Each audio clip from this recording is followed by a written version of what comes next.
Para seguir hablando de lo que es la realidad del sistema vial y la seguridad vial en Costa Rica, tal vez es importante tener algunos datos de contexto. Costa Rica es realmente un país pequeño, de los más pequeños a nivel latinoamericano, un poquito más de 50.000 kilómetros cuadrados, pero sin embargo tenemos una extensa y muy robusta red de carreteras y caminos. De hecho, nuestro sistema vial se divide en dos características o en caminos con dos condiciones. Aquellas que llamamos la red vial nacional, que son las carreteras principales, las que comúnmente utilizamos para ir a los paseos, para ir a la playa, para llegar a las principales comunidades, a los principales centros de población, carreteras internacionales como la carretera interamericana que comunica la frontera norte hasta la frontera sur con Panamá, y así una serie de carreteras principales, la Ruta 32 que comunica el Caribe, la Ruta 27 que comunica el Valle Central con el Pacífico Central, la Ruta 34 que la conocemos como la Costanera que va por todo el Pacífico Central hasta el Pacífico Sur, y así muchas otras carreteras que, como les mencionaba, conectan prácticamente todo el país y los principales centros de población. En ese rango de lo que son carreteras de condición nacional, tenemos casi 8.000 kilómetros de asfalto, de carreteras, de todas las condiciones, pero además después tenemos otra categoría, que son las rutas cantonales o vecinales, que son más aquellas conexiones que tenemos a nivel local dentro de los cantones, dentro de las comunidades que nos permiten ir entre barrios, entre centros de población menores o conectarnos a lo interno del cantón. Esa es la red vial de mayor tamaño. Esa red vial tiene más de 35.000 kilómetros en todo el país, distribuidos en todo el país, y ahí tenemos, por supuesto, caminos o carreteras que están en asfalto, pero una gran cantidad de caminos que son los que están en lastre o en tierra y son los más comunes en muchas de las comunidades, sobre todo fuera del Valle Central. En total sumamos más de 43.000 kilómetros de carreteras y caminos en todas las condiciones en todo el país. Como pueden ver, es una enorme cantidad de caminos, una enorme cantidad de kilómetros que son en los que normalmente nos movemos y nos desplazamos, sobre todo en vehículos o en transporte motorizado.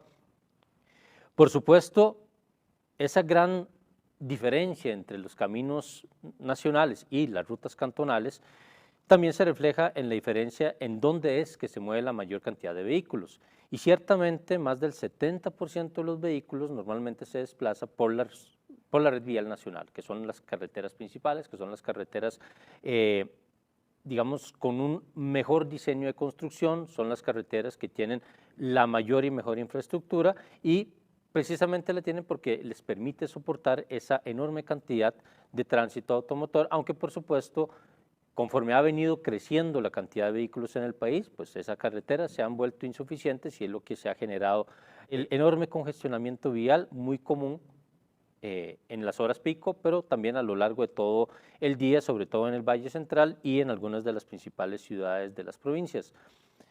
Y en las rutas cantonales, en realidad el tránsito es mucho menor, ¿verdad? Menos del 30% de los vehículos, que son esos caminos secundarios que les mencionaba, y que es lo que permite contactar comunidades y pueblos vecinos, muchos de repente los que ustedes conocen, en los que ustedes interactúan diariamente, las calles al frente de su casa, en los barrios, en los pueblos, en las comunidades, y que realmente tienen un tránsito relativamente pequeño, a veces hasta de unos pocos vehículos al día.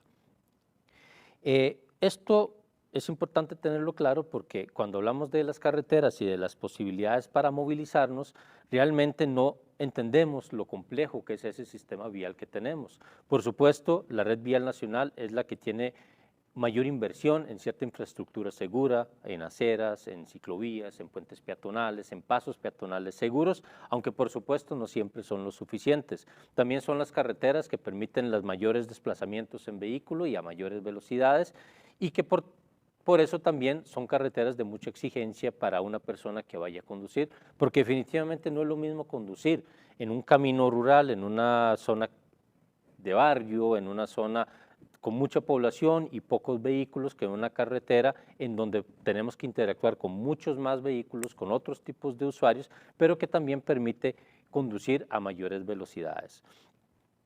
También es importante saber que en Costa Rica más o menos hasta mayo de este año, del 2020, teníamos más de 1.600.000 personas con alguna licencia de conducir, de carros principalmente. Básicamente el 60% de los conductores tienen una licencia B, lo que conocemos la licencia que se otorga a aquella persona que conduce un automóvil o un vehículo liviano. Y también una importante cantidad de motociclistas que han venido subiendo en los últimos años, en los últimos 10 años, y que están al orden de aproximadamente unas 400.000 personas con una licencia que llamamos categoría A, que son las que permiten conducir motocicleta, además de otras licencias más especializadas como vehículos de transporte público o vehículos especiales que necesitan un tipo de permiso particular para que puedan ser conducidos. Dentro de ese 1.600.000 personas con alguna licencia de conducir, básicamente el 70% son hombres y apenas un 30% de mujeres conductoras, lo cual ya hemos venido conversando que realmente todavía el conducir y el movernos en vehículos en las carreteras suele ser un fenómeno que está muy relacionado a otros fenómenos sociales como el patriarcado, las masculinidades, inclusive efectos negativos como el machismo, en sus expresiones más negativas, en donde el hombre suele ser el que tradicionalmente conduce, el que tradicionalmente se mueve mucho más hacia diferentes destinos de trabajo, porque normalmente hasta hace algunos años lo más común es que el hombre fuera el sustento económico de la familia. En la última década eso ha variado de manera significativa, siendo la mujer cada vez más partícipe en el sector productivo y por tanto exigiéndole mucha más movilidad y muchos más desplazamientos, así como por otros factores de orden social y recreativo. Y precisamente dentro de todo ese complejo contexto también sabemos que hay muchísimas personas que conducen sin tener una licencia adecuada o sin siquiera tener una licencia del todo.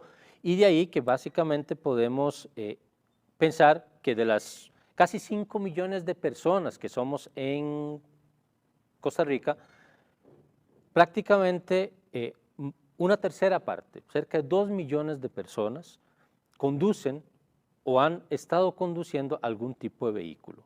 Como podemos imaginar, eso es algo que impacta de manera significativa la movilidad, eso es algo que incide de manera directa en las formas seguras que podemos movilizarnos, porque cada vez tenemos calles mucho más complejas, calles en donde tenemos una cantidad de usuarios mucho más amplia y mucho más densa, ya no solo de vehículos motorizados, de tránsito motorizado, sino también de usuarios no motorizados, ciclistas, peatones, personas que se mueven en monopatines, que se movilizan en otros tipos de vehículos no motorizados y que evidentemente generan una gran exigencia hacia todas las personas que interactuamos con ese complejo sistema vial y con todas las demás personas que diariamente nos podemos topar en una carretera. En algún momento ya conversábamos de la vulnerabilidad y el riesgo que tienen los usuarios no motorizados, sobre todo peatones y ciclistas. ¿Por qué? Ya mencionamos, recapitulando rápidamente, que al ser expuesto el cuerpo humano y su vulnerabilidad a un choque vial, pues evidentemente las lesiones, los daños, las consecuencias son mucho peores que para una persona que puede estar protegida dentro del habitáculo que llamamos o la carrocería de un vehículo en el caso de un accidente de tránsito. Evidentemente, esas diferencias las podemos evidenciar en las estadísticas que manejamos. Y es importante, inclusive ustedes cuando revisen todo el material pueden ingresar a la página del COSEBI, csv.go.cr, ahí hay un link que se llama datos abiertos y pueden revisar todas las estadísticas, todos los datos que tenemos a nivel de país sobre la cantidad de víctimas mortales, heridas graves, heridas leves y la cantidad de accidentes que ocurren en el país. A veces son tan comunes los accidentes de tránsito, los siniestros viales que nosotros llamamos, que perdemos de perspectiva, que se nos olvida realmente que suceden. Es un concepto desarrollado que en las ciencias sociales que se llama la banalidad de una situación de riesgo. O sea, ¿qué significa la banalidad del riesgo? O sea, que es un riesgo tan común, que vemos de manera tan constante, que nos acostumbramos a él y prácticamente olvidamos que existe, aunque sea una de las principales causas de muerte y lesiones que podemos tener en la carretera. Imagínense que en el país, en un año cualquiera, ocurren más de 80.000 accidentes de tránsito, en un país tan pequeño como el nuestro, la mayoría precisamente en el Valle Central. Pero además, en los últimos 10 años, en el país han muerto casi 3.000 personas en un choque vial. 3.000 personas. Estamos hablando que esa cantidad enorme de personas es la principal causa de muerte violenta en el país. No hay absolutamente ninguna otra causa que genere más fallecimientos a nivel nacional, ni enfermedades como el dengue o el cólera, ni siquiera acciones violentas como el narcotráfico o la delincuencia organizada genera tantas muertes como los accidentes de tránsito. Y en especial el impacto que tienen esas muertes entre las personas más jóvenes, porque precisamente más del 40% de este total de muertes, estas miles de muertes que han ocurrido, son de personas jóvenes con menos de 35 años. Y en especial y en particular, personas entre los 18 y los 30 años. O sea, esa edad en la que muchos de ustedes como colegiales están prontos a entrar. O sea, en un rango de edad en donde la movilidad de ustedes aumenta, porque muchos empezarán a trabajar y tendrán una mayor necesidad de desplazarse, muchos seguirán estudiando y tendrán que desplazarse a distancias mucho mayores hacia sus centros educativos o hacia los lugares donde vayan a estudiar. Muchos harán familias y por tanto también necesitarán desplazarse de manera mucho más compleja de lo que pueden hacerlo en la actualidad y definitivamente muchos de ustedes empezarán a desplazarse a través de medios motorizados, o sea, que probablemente conducirán sea un carro o una motocicleta, que son, digamos, los dos vehículos de mayor uso que tenemos en el país. Y evidentemente hay que hacer algo, hay que hacer un esfuerzo en una edad muy difícil, como es esa adolescencia, esa juventud, en donde muchas veces minimizamos el riesgo que puede ocasionarnos una acción en la que muchas veces no pensamos en el futuro, en la que muchas veces no tenemos las herramientas, no tenemos la información necesaria para poder evaluar cuál es el verdadero peligro que conllevan nuestras acciones o nuestras conductas cuando hacemos algo. Y eso aplica en todo, pero particularmente en esa capacidad de movilizarnos, en esa necesidad de desplazarnos de un lugar a otro y mucho más cuando nosotros somos los que conducimos ese vehículo, esa motocicleta a esas edades jóvenes. ¿Por qué? Hay diferentes estudios que ustedes pueden buscar sobre comportamiento en la juventud que evidencia en particular entre los hombres que a partir de los 15 años y hasta aproximadamente los 30 años hay una serie de cambios hormonales y químicos en nuestra integridad que nos hacen asumir un mayor riesgo en las acciones que realizamos. Y de ahí que si eso lo visualizamos dentro de la práctica de conducir, podemos identificar que efectivamente, entre más jóvenes somos más propensos a generar y hacer acciones de riesgo mientras conducimos. Por ejemplo, velocidad. Es mucho más probable que un joven de 20 años acelere y maneje a una velocidad excesiva, independientemente de las condiciones en las que maneja, que ya lo haga una persona de más de 30, 35 años. Porque ya después de cierta edad, de los 30, 35 años, tenemos otra forma de evaluar los riesgos, una forma mucho más detallada, una forma mucho más elaborada, en la cual podemos valorar de manera mucho más efectiva ese riesgo. ¿Eso qué significa? Que yo maneje a un exceso de velocidad o que yo maneje bajo las influencias del alcohol o alguna otra droga, o que yo realice una serie de maniobras riesgosas que de repente creo que son muy visuales, que creo que son muy vistosas, que creo que son muy apreciadas por los que me observan. Pensemos, por ejemplo, en el chaval en motocicleta que empieza a acelerar la moto, que empieza a levantarla en una llanta, que empieza a hacer diferentes acciones con esa motocicleta, como el drifting u otras prácticas simple y sencillamente por llamar la atención, que eso pues va asociado a muchos otros factores, pero básicamente el trasfondo está en que no sabe y no tiene la información necesaria para poder determinar cuáles son las posibles consecuencias de ese riesgo que estoy asumiendo. Y eso es algo que con los años empezamos a aprender mejor y a entender cuáles son esos riesgos que pueden conllevar la acción que ejerzamos. Entonces el riesgo es una valoración que va cambiando a lo largo del tiempo. Entre más jóvenes somos, menos información tenemos para realmente poder generarnos una idea concreta de cuál es el riesgo y cuáles son las consecuencias que pueden venir de ese riesgo que estamos asumiendo. Pensémoslo en esas edades en las que están ustedes. Difícilmente podemos pensar que algunos de ustedes se detengan a pensar cuáles son los riesgos a futuro de, por ejemplo, un exceso en el consumo de alcohol o alguna otra droga. ¿Por qué? Porque difícilmente nos visualizamos cuando estamos en la adolescencia. Es muy complicado que nos visualicemos cuando tengamos 30, 40 años. Eso es más o menos como pensar que es, no sé, un futuro casi dimensionalmente distinto en el que ni siquiera nos imaginamos que podamos llegar. Y ese mismo principio de esa falta de información para que podamos evaluar el riesgo, como veníamos mencionándolo, se aplica a la movilidad y a la conducción de los vehículos. Conducir un vehículo normalmente se asocia, cuando lo hablamos entre nuestros familiares, entre nuestros vecinos, entre nuestros amigos, nos dicen siempre, no, es muy sencillo, venga, yo le enseño. Un carro, una moto, es común que alguien diga, vea, no, en una mañana le enseño a andar en moto, no, el fin de semana le enseño a andar en carro.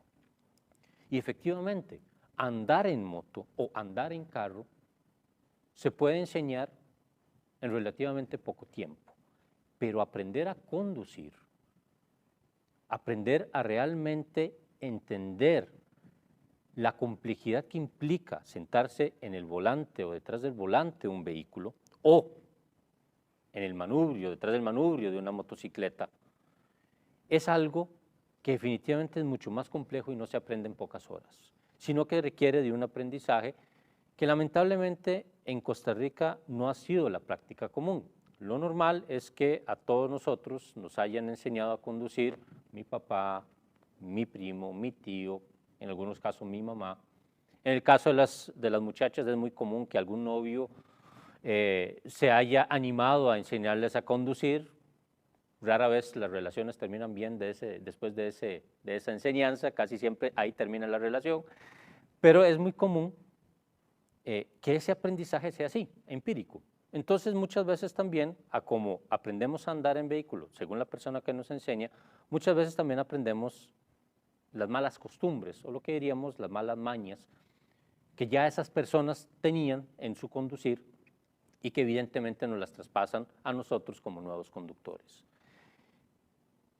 Desde hace unos años en Costa Rica, de hecho, estamos caminando hacia una profesionalización del conducir, o sea, de seguir modelos que se están implementando en otros países como Europa, como Japón, como Nueva Zelanda, como Australia, en donde para conducir primero, o para acceder al permiso de conducir, primero yo tendría que haber estado aprendiendo realmente a conducir un vehículo o una motocicleta bajo ciertos estándares, bajo ciertas reglas y bajo una supervisión especializada. O sea, ya no papá, mamá, tío, primo enseñándome a conducir, sino una persona que realmente sabe lo que me está enseñando, que realmente se va a sentar a garantizar que yo estoy aprendiendo lo básico mínimo necesario para ser un buen conductor o una buena conductora.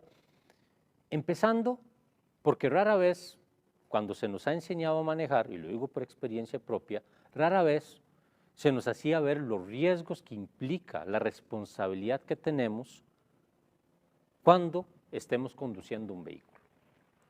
Porque no solo al conducir un vehículo depende mi vida y de repente los que van dentro del vehículo, sino que muchas veces también dependen las vidas de todas las personas con las que nos cruzamos en la movilidad, en los desplazamientos que hagamos como conductores, sea de carro, sea de moto, de cualquier otro vehículo. Y esa responsabilidad muy difícilmente es algo sobre lo cual se nos conversa, es algo sobre lo cual nos detenemos a pensar cuando pensamos en conducir un vehículo. Normalmente asociamos, sobre todo en esas edades, conducir un vehículo como independencia, como esa posibilidad de yo poderme desplazar a cualquier lado sin pedirle permiso a nadie, como esa posibilidad de poder subir a mis amigos, a mi novia o a mi novio o lo que sea, en donde yo puedo pues tener ese marco de libertad para poder prácticamente realizar cualquier cosa, ir a cualquier lado. Pero, por supuesto, toda esa libertad conlleva precisamente lo que venimos conversando, una enorme carga de responsabilidad, y una responsabilidad tan grande como la misma vida de las personas lo es. Porque cualquier fallo que pudiera suceder, cualquier desliz, cualquier distracción, cualquier error que pudiera cometerse mientras conducimos, muchas veces termina en alguno de esos 80,000 accidentes que ocurren en el país y esas más de 850 personas que todos los años fallecen en nuestras carreteras y sobre todo personas jóvenes. Reitero ese punto porque es quizás en donde mayor atención hay que poner. O sea, para nosotros los hombres, cuando tenemos menos de 35 años, es donde tenemos la mayor probabilidad de fallecer en un acto violento. O sea, que la prevención en muchos casos es ciertamente un acto de amor propio.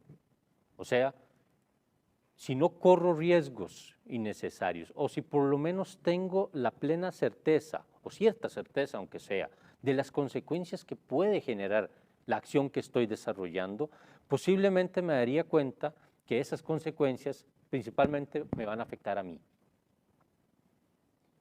Y créanme cuando les digo que las historias que tenemos en Costa Rica sobre las consecuencias de los accidentes de tránsito, sobre todo en personas jóvenes, son de lo más dolorosas que hay.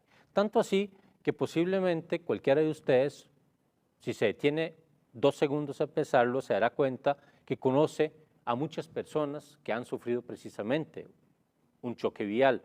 Muchas personas inclusive sean parte de sus propias familias. Y por qué no, aún más doloroso, es posible que muchos de ustedes ya hayan perdido a un ser querido o hayan tenido que ver a un ser querido sufrir a causa de un accidente de tránsito.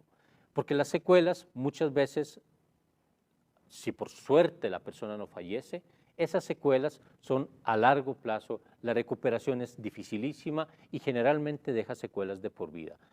Y de eso que hablamos normalmente de las secuelas físicas, o sea, muchos motociclistas, jóvenes sobre todo, es normal que pierdan alguna extremidad porque como ya lo hemos conversado, accidentarse, siniestrarse en una motocicleta es hacerlo con el cuerpo expuesto. Y lo más común y las partes que más suelen recibir los impactos más fuertes de un choque vial en motocicleta son las piernas, los brazos y la cabeza. De ahí que es muy común, reitero, ver la cantidad de jóvenes que perdieron una pierna, que perdieron un brazo o ambos brazos o hasta ambas piernas precisamente por un choque en motocicleta o si no la perdieron en el sentido de que fue amputada, si ven enfrentada su vida a una disminución severa de la capacidad de movilidad. 10, 20, 30, 50, 70% de la movilidad en la extremidad que sufrió o que más sufrió a partir de ese choque vial. En algunos datos hace algunos años, en el Hospital del Trauma del INS, que es el centro hospitalario especializado en la atención de víctimas por accidentes de tránsito, relataban que al año tramitan casi 3,000 prótesis por amputaciones y casi todas son por accidentes de tránsito. O sea, que uno de los efectos más severos después de perder la vida es precisamente perder una extremidad. Y quizás ese es uno de los elementos que más deberíamos intentar llamarnos la atención, como jóvenes que son ustedes, para reflexionar muy bien. ¿Cómo será una vida con una movilidad reducida de mi cuerpo, precisamente por la consecuencia de un riesgo mal calculado? ¿Cómo será una vida sin una extremidad superior, un brazo, o sin una extremidad inferior?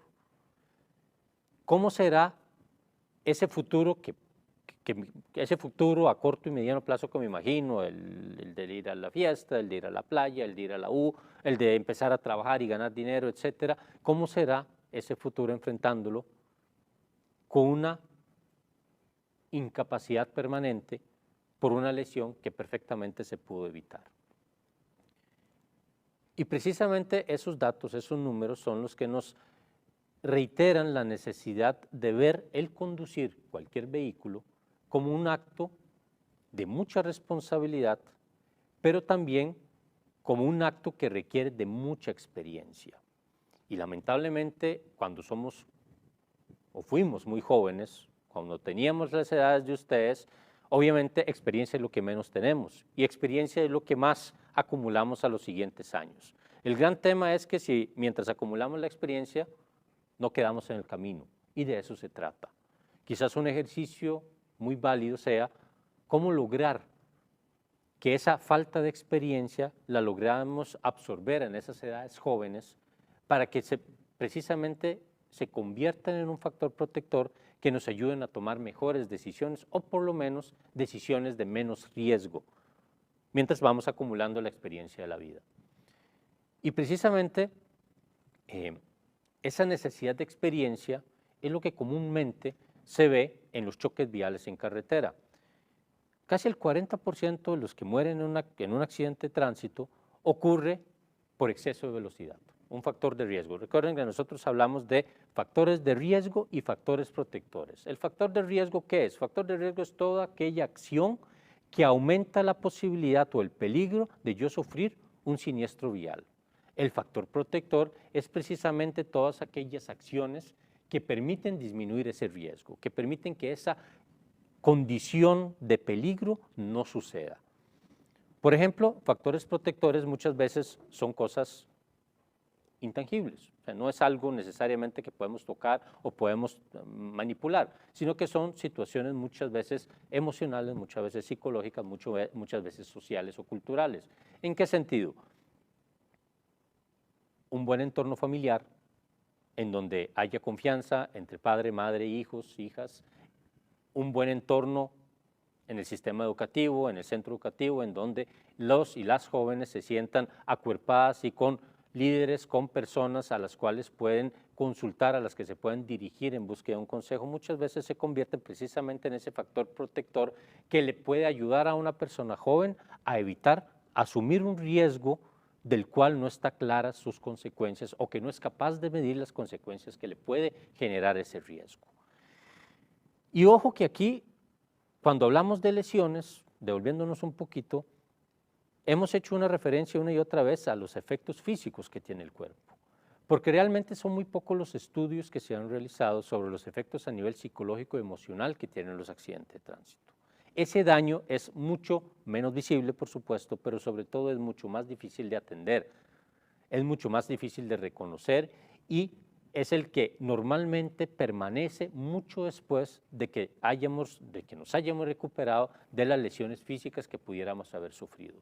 Eso que comúnmente se llaman traumas, esos traumas psicológicos. Y hay muchísimas personas que han sufrido una enorme cantidad de traumas, de lesiones psicológicas que las marcan de por vida, que les generan temores, que les generan inseguridades, que les generan una sensación de impotencia y una sensación de incapacidad para seguir afrontando los constantes retos de la vida.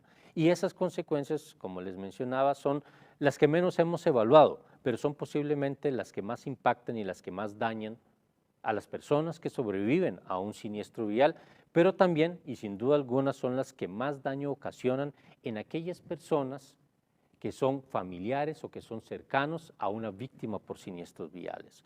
Porque como lo mencionábamos en otro momento, de repente para algún joven será muy fácil decir, bueno, ¿qué? Si yo me muero ahí, me mato en un accidente de tránsito, soy yo y listo. ¿A usted qué le importa? Perfectamente, tal vez a mí no me importe. Sin embargo, esa persona sin duda alguna tendrá toda una familia detrás, papá, mamá, hermanos, hermanas, hijos de repente, o pareja, que es la que quedará realmente impactada, es la que quedará realmente lesionada a nivel emocional y psicológico por la pérdida de ese ser querido y además por la pérdida de una manera tan inesperada y sobre todo por la pérdida de una manera tan prevenible como lo puede ser un siniestro vial. porque todos los siniestros viales pudieron haberse evitado con tan solo haber asumido alguna acción protectora, algún factor protector que nos permitiera disminuir el riesgo. Entonces, devolvámonos a lo que es la acción de conducir. Como veníamos conversando, de repente lo más común es que nos digan es muy fácil. Andar en carro, andar en moto es muy fácil, se aprende rápido. Pero la habilidad de conducir es lo que venimos insistiendo de que es un acto realmente complejo. Y si nos detenemos a pensar, nos daríamos cuenta que ciertamente asumir la responsabilidad de conducir un vehículo, sea carro, sea motocicleta, que son los dos más comunes que de repente ya algunos de ustedes inclusive ya conducen, y si no, es muy probable que lo lleguen a conducir dentro de pocos años, requiere de una serie de exigencias, requiere de una serie de necesidades a nivel físico, pero también a nivel mental y emocional, que nos permitan realmente generar la práctica de una conducción segura. A ver, pensemos en una motocicleta. La motocicleta normalmente tiene controles de mando muy sencillos, acelerador, freno, clutch y listo. Básicamente lo que tengo que garantizar es la coordinación entre el pie que controla el clutch y para el cambio de las marchas y precisamente el acelerador y el freno. Son tres maniobras que yo tengo que controlar y que tengo que manejar de una manera muy sistemática para poder conducir el vehículo, en este caso la moto. Sin embargo, rara vez nos detenemos a pensar que lo que estamos conduciendo es básicamente un vehículo de dos ruedas cuyo eje central es precisamente el equilibrio, o sea, la capacidad de poder yo sostenerme en esa motocicleta sin perder el equilibrio y que todo lo que yo haga en esa motocicleta tiene que procurar que el vehículo se mantenga en equilibrio y por tanto todas las acciones, la aceleración, la velocidad, el entorno y el tipo de camino colaboran o deberían colaborar como factores protectores para que yo no sufra una caída. Sin embargo, rara vez asociamos eso. Normalmente una persona se monta en una motocicleta, la enciende, la arranca y se va. No se detiene a pensar en cuáles son las condiciones de riesgo que puede enfrentar. El tipo de camino. Hablábamos que en Costa Rica la gran cantidad de kilómetros que tenemos, muchos son caminos cantonales en lastre o en tierra. Manejar una motocicleta en condiciones de camino de tierra o lastre tiene otras exigencias que si el camino o la carretera fuera en asfalto o en concreto. Piedras sueltas, arena, barro o cualquier otra situación que fácilmente nos puede hacer perder el equilibrio a la hora de conducir una motocicleta, más si lo que estamos haciendo es aprendiendo, porque apenas llevamos unos pocos días, unas pocas semanas conduciendo ese vehículo y precisamente estamos acumulando la experiencia que necesitamos para evaluar cuáles son los riesgos que asumimos en la conducción de esa motocicleta. Pero además hay una enorme exigencia por reconocer cómo es la maniobra que debo generar para poder tener control siempre del vehículo o, a la inversa, para no perder el control del vehículo.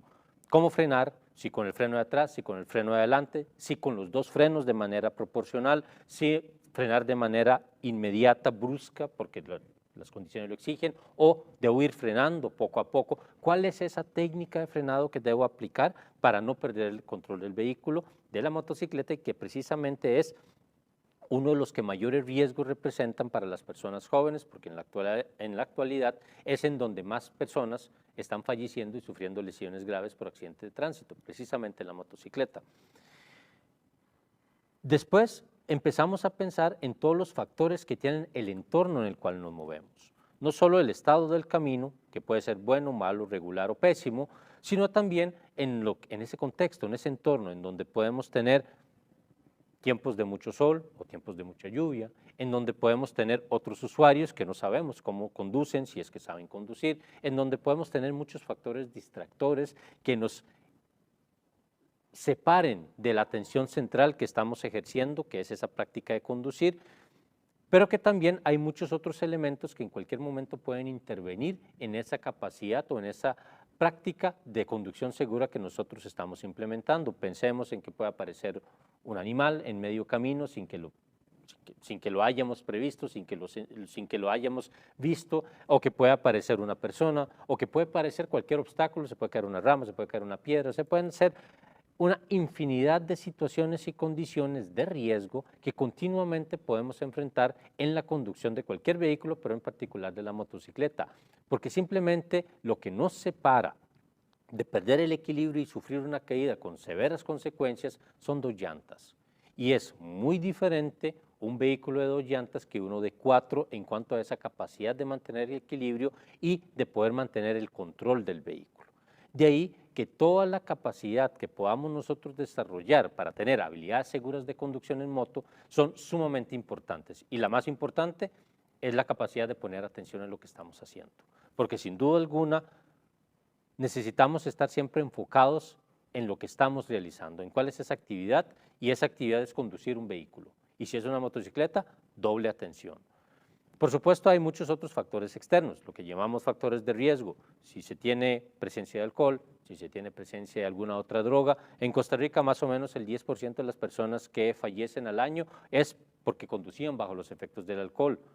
Pero además, ese 10% de personas también generó otra tanta cantidad de víctimas de personas que nada tenían que ver con que usted fuera conduciendo bajo los efectos del alcohol. O sea, eran peatones que estaban a orillas de la calle, eran ciclistas que iban circulando por la misma vía, no, era otro vehículo, otra moto que estaba circulando, y precisamente porque ir bajo los efectos del alcohol suprime la capacidad de poder evaluar la situación en la que estamos, genera esas situaciones de choques, de siniestros viales con consecuencias normalmente fatales.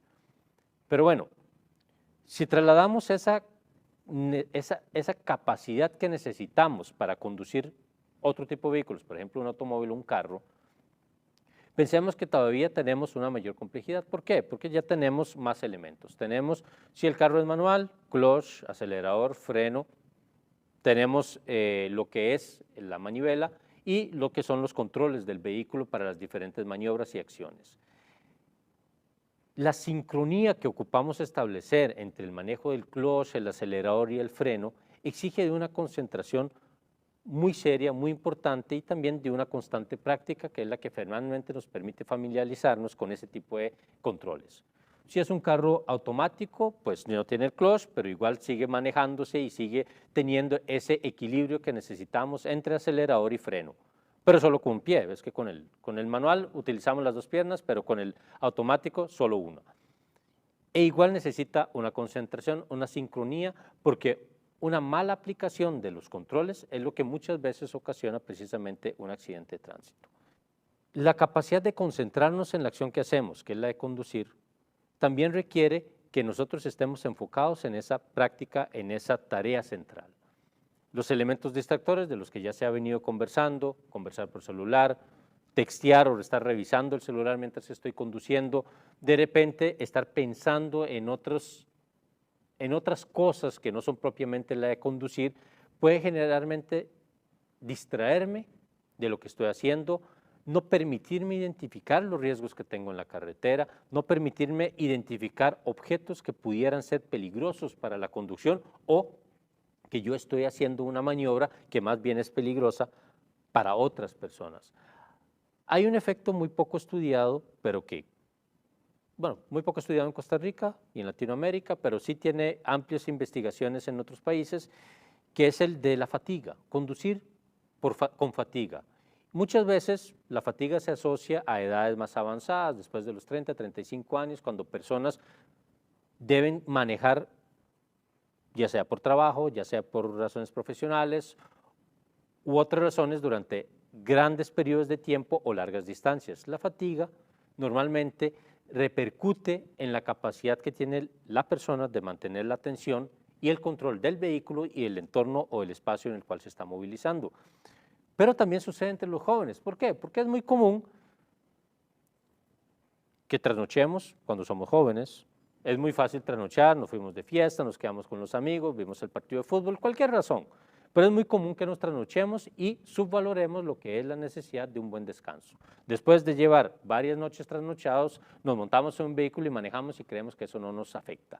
Efectivamente nos afecta, porque sobre todo cuando estamos dentro de un vehículo un carro, el roce de las llantas, el calor que se ocasiona tanto por el motor como por el ambiente, aumentan la sensación de fatiga y muchos de los accidentes de tránsito que ocurren por invasión de carril es precisamente porque alguna de las personas se durmió en cuestión de segundos, no es que no es que se durmió media hora, no, se durmió o cerró los ojos por cuestión de 1 o 2 segundos, y ese 1 o 2 segundos, dependiendo de la velocidad del vehículo, generó que invadiera el carril contrario y se topara con otro vehículo de frente o perdiera el control del vehículo, se saliera de la carretera y todas las consecuencias que eso conlleva. Los accidentes de tránsito ocurren en cuestión de segundos. No es necesario mucho tiempo o una gran cantidad de factores para que ocurra un accidente de tránsito. En el análisis de los accidentes de tránsito hay varias variables que son comúnmente analizadas. Está el tiempo de percepción, el tiempo de reacción y el tiempo de colisión. El tiempo de percepción es normalmente cuando nos damos cuenta que algo hacia lo que vamos, si no cambiamos nuestra maniobra, si no generamos una acción preventiva, nos va a ocasionar un choque vial. El tiempo de reacción es los segundos, 1 o 2 segundos que pasan entre el momento en que yo percibo el peligro y el momento en el cual empiezo a ejercer una acción para evitar el accidente. Y todo sucede en segundos. Y finalmente el tiempo de colisión es porque muchas veces ese espacio de tiempo entre me di cuenta del peligro y frené no fue suficiente para evitar el choque. O esa acción entre me di cuenta del peligro y quise girar la manivela no fue suficiente para evitar la colisión. Y precisamente esos segundos son drásticos, son los más importantes que pueden determinar muchas veces la posibilidad de seguir o no con vida o con lesiones graves después de un choque vial. De ahí que es importante tener siempre presente que la conducción es un acto muy complejo, no es sencillo. Y no solo es complejo, sino que implica muchas variables, sino que implica muchas condiciones, tanto propias como externas. En seguridad vial normalmente hablamos de elementos de seguridad pasiva y elementos de seguridad activa. Un elemento de seguridad activa es, por ejemplo, el cinturón de seguridad. Rara vez los que nos enseñan a conducir, mamá, papá, tíos, etcétera, hermanos, rara vez lo primero que nos dicen es póngase el cinturón de seguridad. Y lo más común es que póngaselo porque ahí hay un policía, porque nos van a hacer una multa. No, el cinturón de seguridad, como lo hemos visto, es básicamente uno de los elementos centrales que puede evitar que en caso de un choque vial haya secuencias mortales o con lesiones graves de los ocupantes del vehículo y en particular del conductor o la conductora.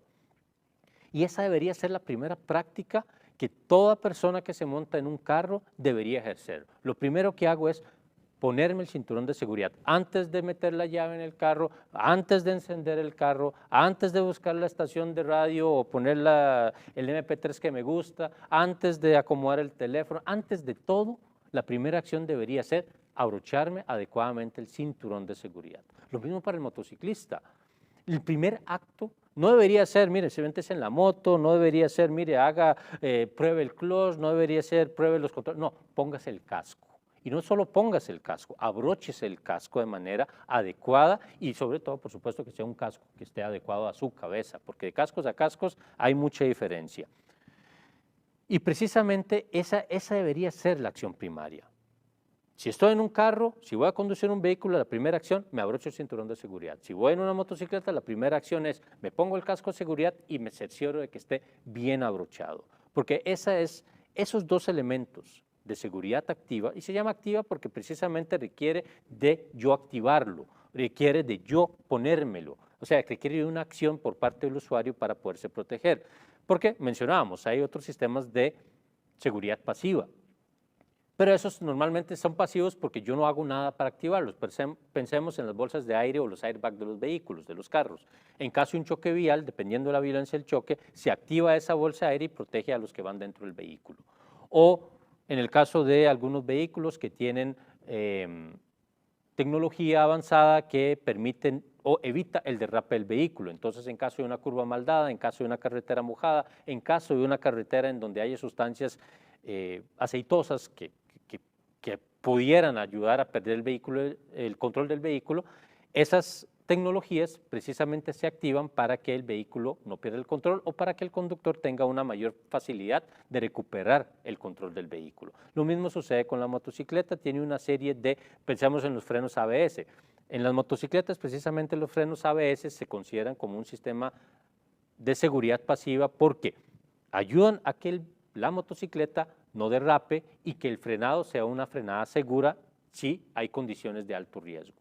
Porque como venimos mencionando, las condiciones en las que conducimos siempre tienen elementos de riesgo y a veces de alto riesgo. No es lo mismo conducir de día que conducir de noche, con baja visibilidad.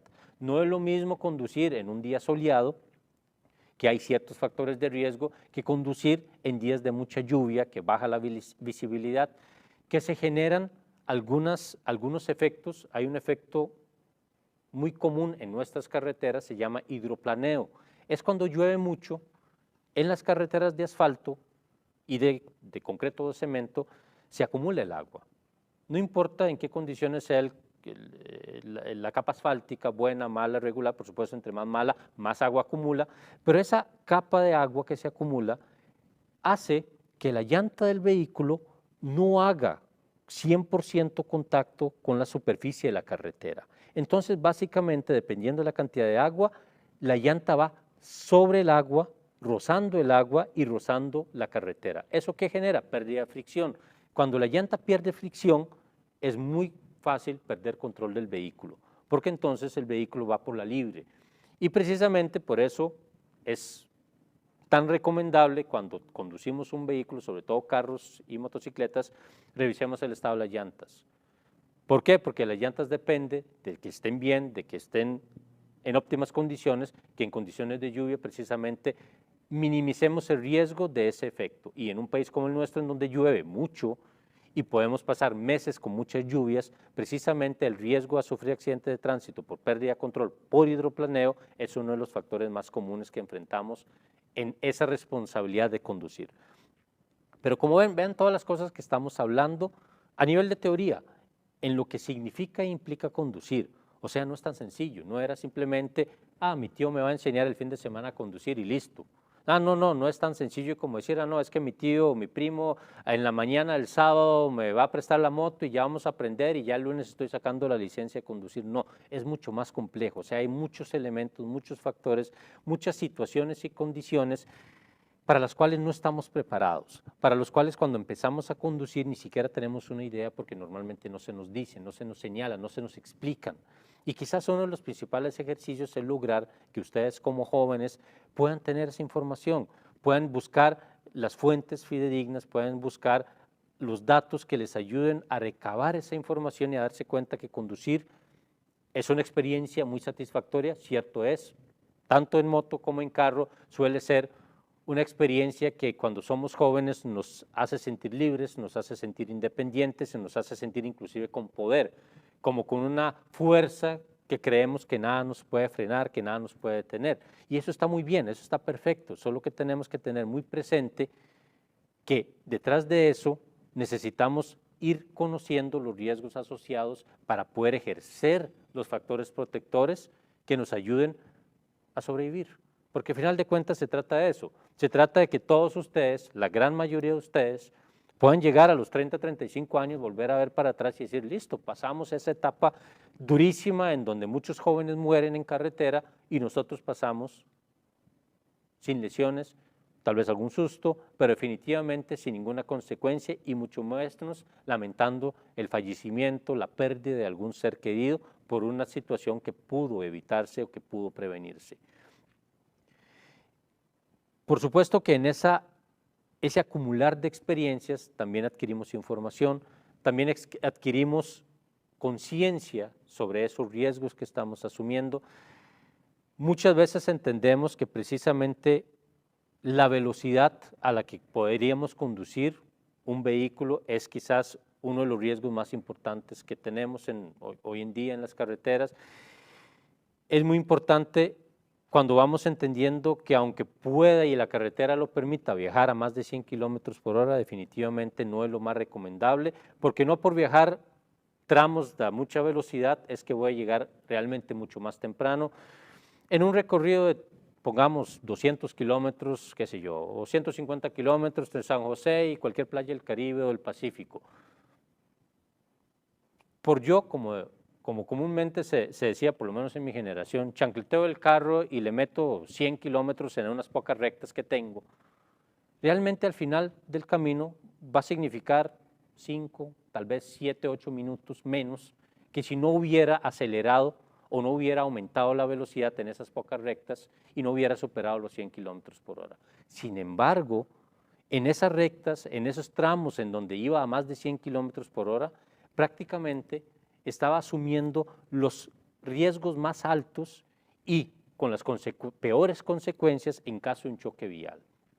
Porque 100 kilómetros por hora, no importa qué tan bueno sea el carro, no importa qué tan bien nos amarramos el cinturón de seguridad, no importa qué tan moderno sea el vehículo y qué tan buenas tenga las bolsas de seguridad, los airbags y otros elementos de seguridad pasiva, a 100 kilómetros por hora difícilmente alguno puede quedar vivo. Y de quedar vivo, créanme que va a quedar con lesiones permanentes por toda la vida, lesiones que le van a imposibilitar muchas de sus metas, muchos de sus logros y que le van a poner un reto más, una exigencia más para poder superarlas y poder alcanzar lo que realmente quiere hacer en la vida. Y precisamente cuando ponemos en la balanza, muy bien, ¿qué significa ir a 100 o más kilómetros por hora durante unos pocos minutos? Frente al hecho de llegar, o sea, ahorrarme 5 minutos o 6 minutos, que es realmente muy poco, que es poco significativo, que no va a cambiar absolutamente nada porque llegue 5 o 10 minutos después a la playa, al paseo, al hotel o al destino donde voy, a la casa de mis familiares, etcétera. Realmente esos 5 o 10 minutos de más no significarían posiblemente nada, pero precisamente por esos 5 minutos de más que me quise ahorrar, estoy asumiendo un riesgo de consecuencias impensables e inimaginables. De ahí que es indispensable que valoremos adecuadamente cuando estemos dentro de un vehículo y sobre todo cuando estemos conduciendo, cuáles son esos riesgos, cómo los estamos asumiendo y cuáles son las posibles consecuencias que pueden generar esos riesgos, consecuencias para nosotros, para nuestros familiares y sobre las personas que nos rodean.